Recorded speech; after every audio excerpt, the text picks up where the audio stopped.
Welcome to Problem 4, Chapter 10. This is the employee class. So we need to write a class employee that has some data attributes: name, ID number, department, and job title.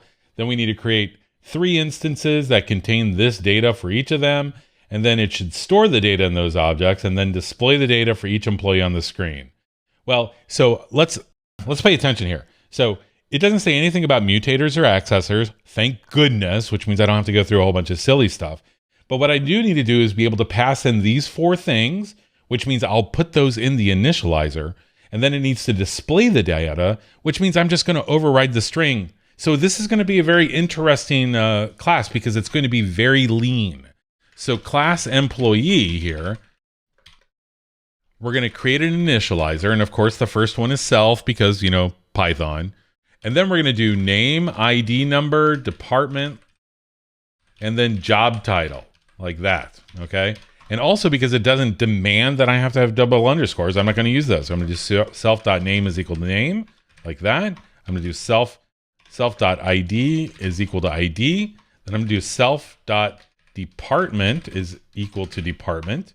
And then I'll do self.underscore job title is equal to job title, just like that. Why only one underscore? Because that's what I like.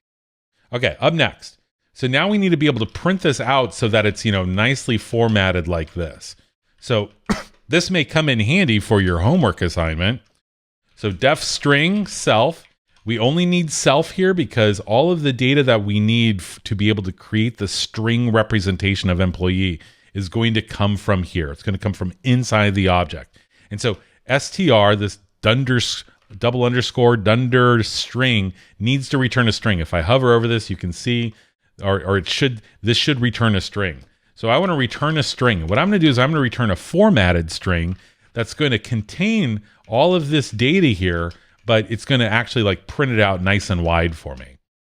So what I can do here inside my f string, inside my format string, is I can do self._name : and then tell it how wide I want it to be. So I'm going to make that 15 wide.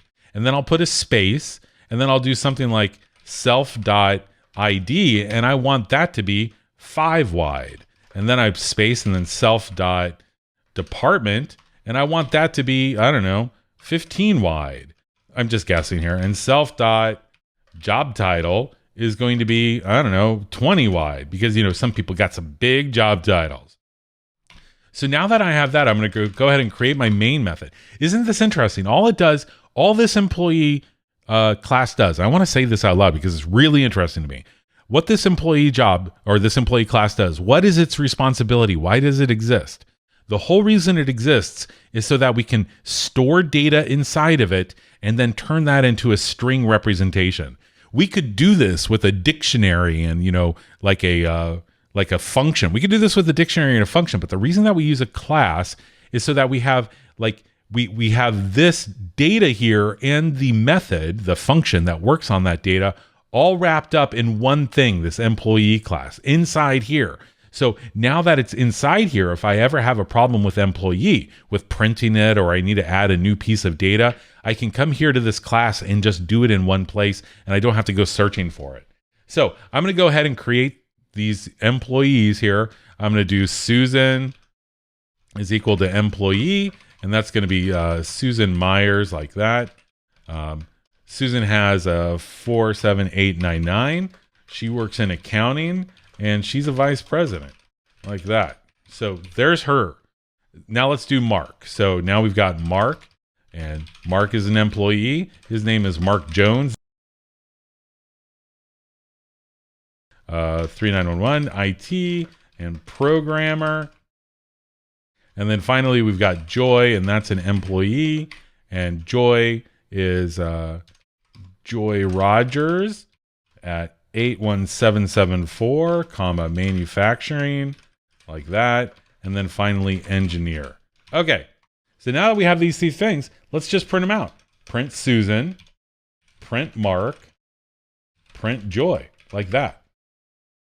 Back up here where it says the program should store it, then display the data on the screen. That's the whole reason of having this string method on a class, is so that we can print out a representation of it. And so it's the employee's job, the class's job, to know how to print itself like this.